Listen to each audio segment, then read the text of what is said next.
Bapak Ibu jamaah maghrib yang semoga dirahmati, dimuliakan oleh Allah Subhanahu wa taala. Alhamdulillah, malam ini kembali kita dihadirkan, dipertemukan oleh Allah dalam majelis yang semoga dimuliakan ini untuk sama-sama menambah pengetahuan agama kita. Salawat dan salam semoga Allah curahkan kepada kekasih kita Rasulullah Muhammad sallallahu alaihi wasallam. Begitu pula kepada keluarga beliau, para sahabat dan pengikutnya yang senantiasa istiqamah menghidupkan sunnah Nabi sallallahu alaihi wasallam.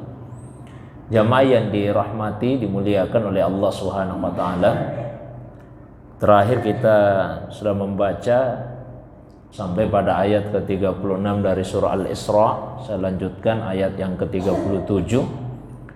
Allah Subhanahu wa taala berfirman, A'udzu billahi minasyaitonir rajim.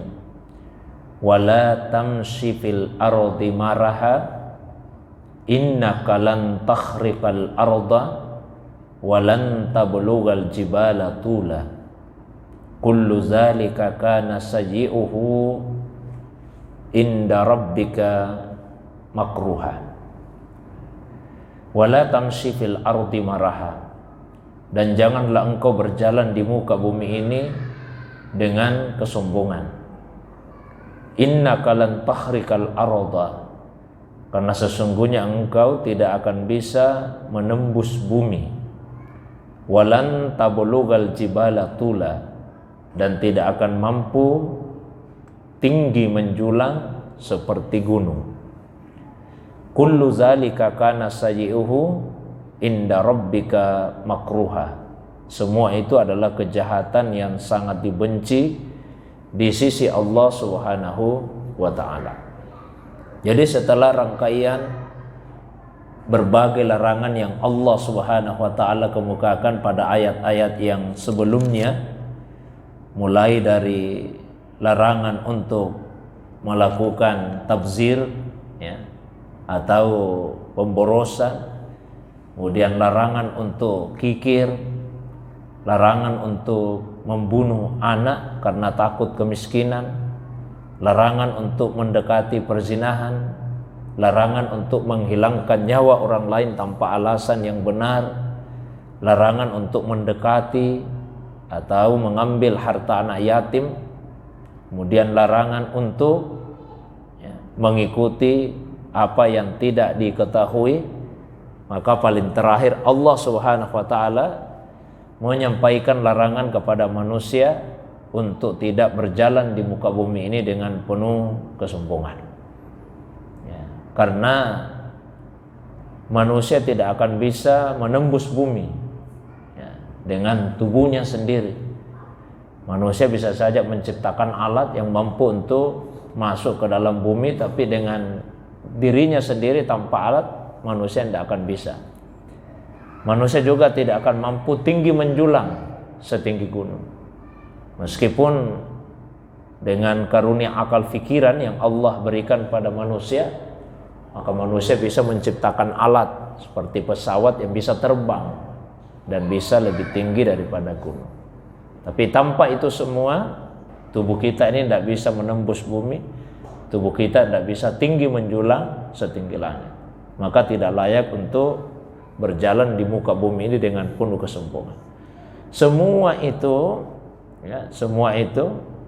sebagian besar ulama memahami itu yang dimaksud di sini adalah semua larangan-larangan tadi adalah kejahatan yang sangat dibenci di sisi Tuhan.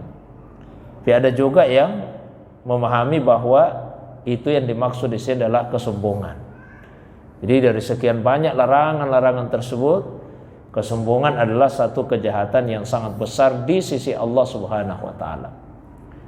Saya pernah sampaikan bahwa ada ulama kita yang berpandangan dosa itu sesungguhnya pokok pangkal penyebabnya ada dua.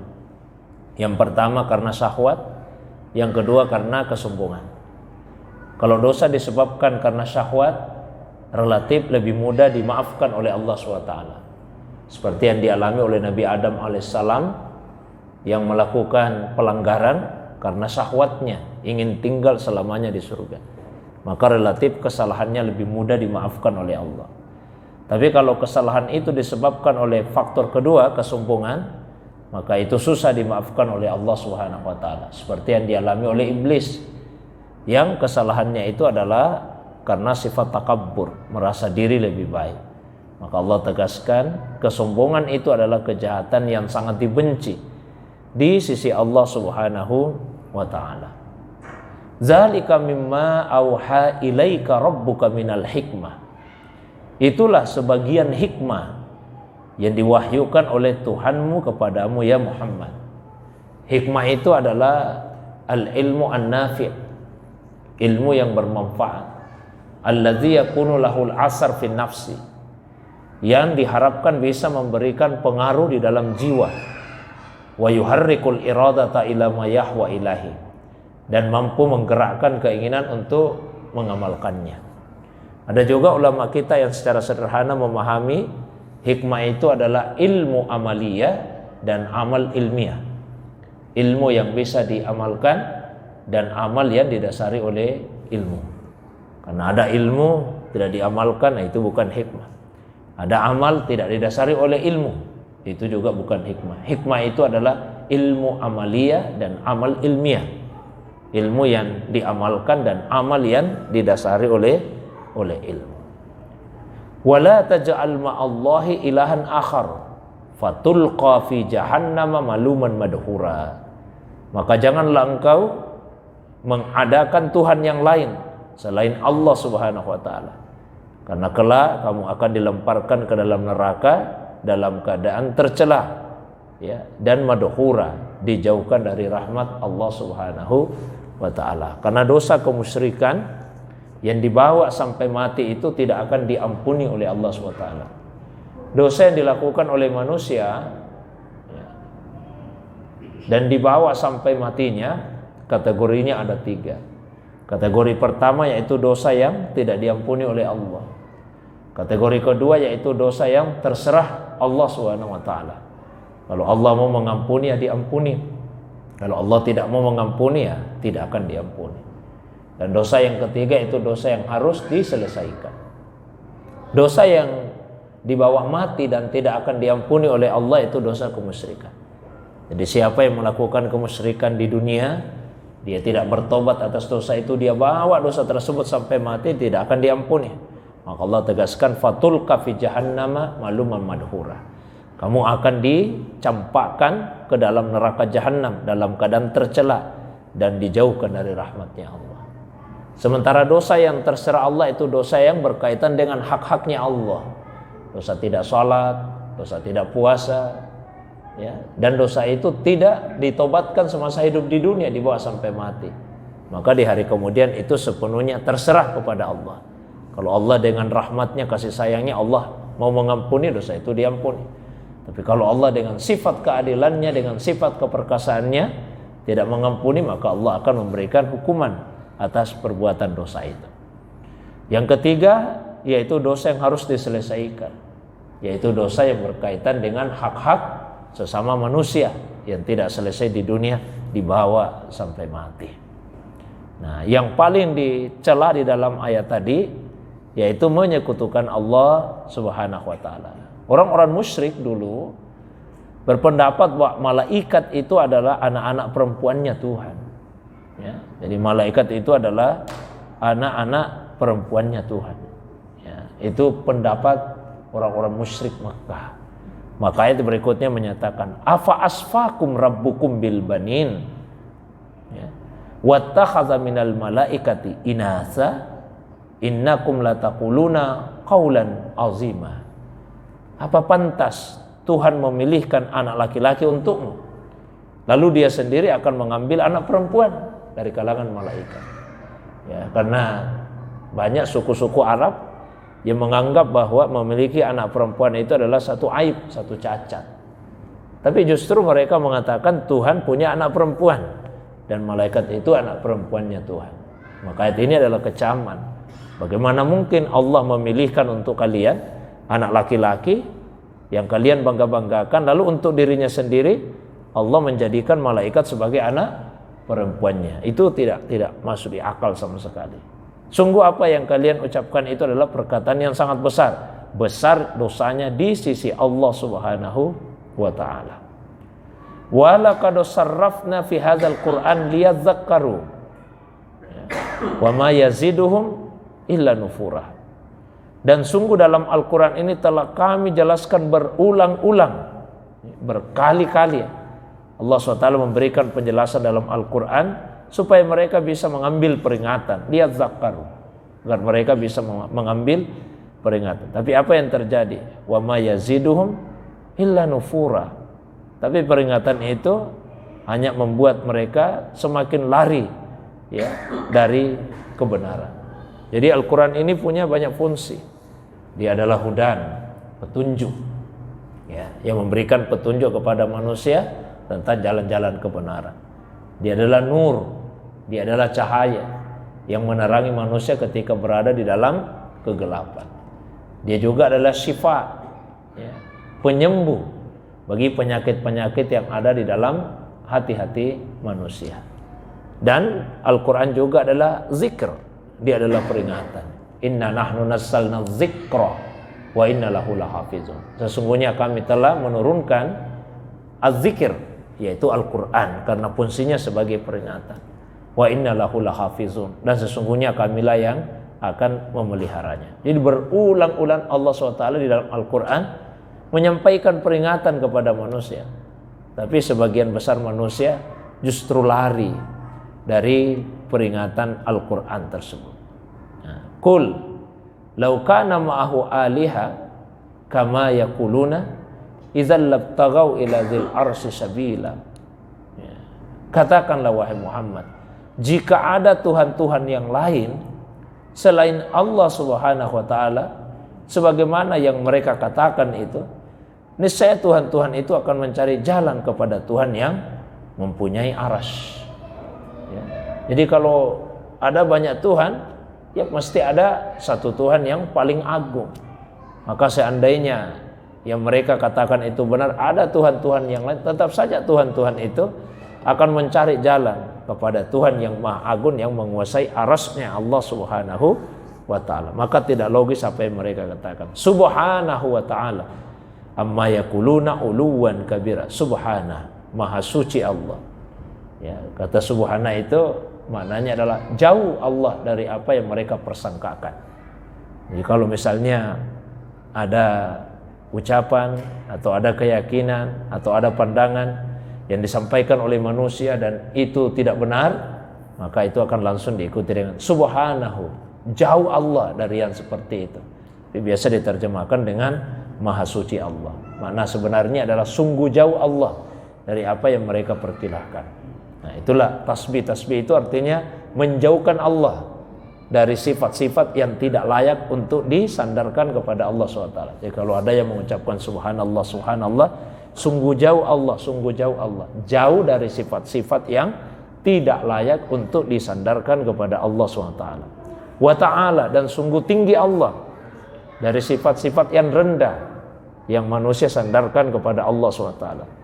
Amma yaqulun, dari apa yang mereka ucapkan, uluwan kabira. Ya. Sungguh Allah itu maha luhur dan agung, tidak ada bandingannya sama sekali. Tusabbihu lahus samawatu sab'u wal ardu wa man fihinna. 7 lapis langit, ya. Begitu juga 7 lapis bumi dan semua yang ada di dalam, di antara langit dan bumi, semua bertasbih. Wa in min syai'in illa yusabbihu bihamdi. Tidak ada sesuatu kecuali bertasbih memuji Allah. Walakin la tafqahuna tasbihahum. Hanya saja kalian tidak memahami tasbih mereka. Innahu kana haliman ghafura. Sesungguhnya Allah itu maha penyantun dan maha pengampun. Jadi semua yang ada di langit, di bumi, antara langit dan bumi, itu semua bertasbih mensucikan Allah Subhanahu wa taala. Hanya kita ini manusia tidak memahami bagaimana bentuk tasbihnya itu. Ya, ada ulama yang berpendapat yang dimaksud di sini adalah ketundukan mereka terhadap hukum-hukum yang telah ditetapkan oleh Allah SWT. Misalnya air, Allah sudah tetapkan atasnya untuk mengalir ke tempat yang rendah, Jadi selamanya air akan seperti itu, mencari tempat yang rendah. Itulah bentuk tasbihnya kepada Allah Subhanahu wa ta'ala. Ada juga ulama yang betul-betul memahami bahwa benda-benda itu bertasbih, mensucikan Allah Subhanahu wa ta'ala.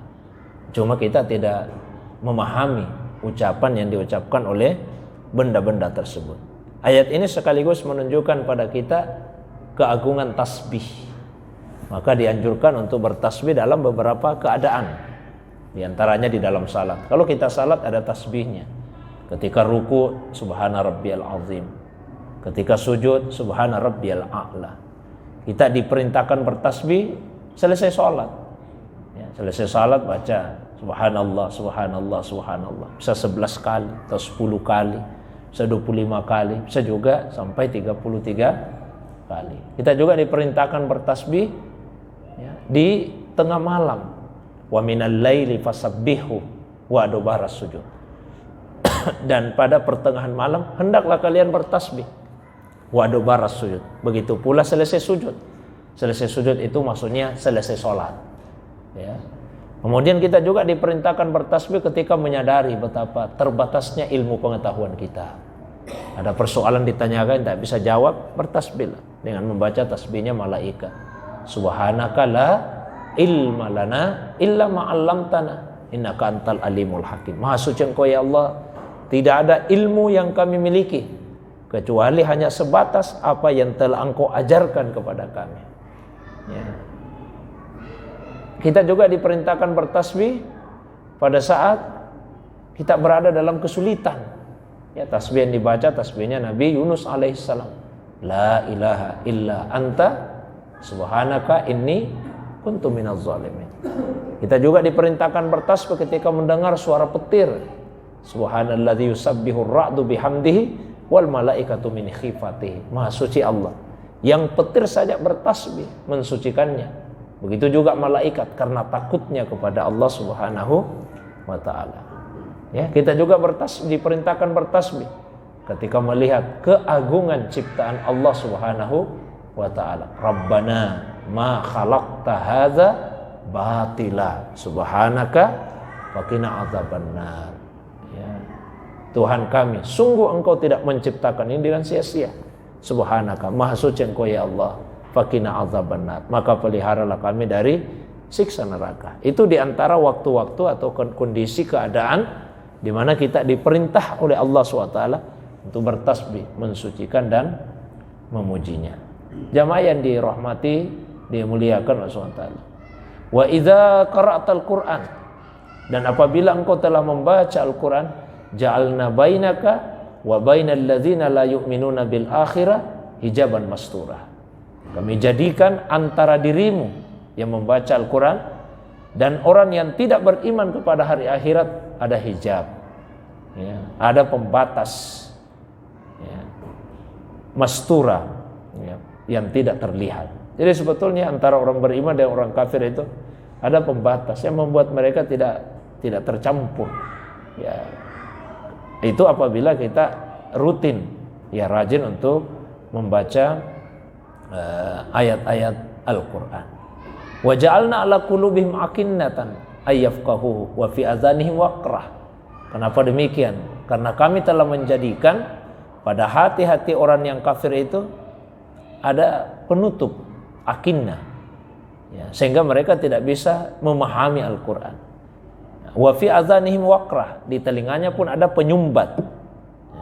Wa idza zakarta rabbak fil Qur'ani wahda, dan apabila engkau menyebut nama Tuhanmu dalam Al-Quran satu-satunya, wallau ala adbarihim nufura, maka niscaya orang-orang kafir itu akan berpaling ke belakang karena kebencian mereka.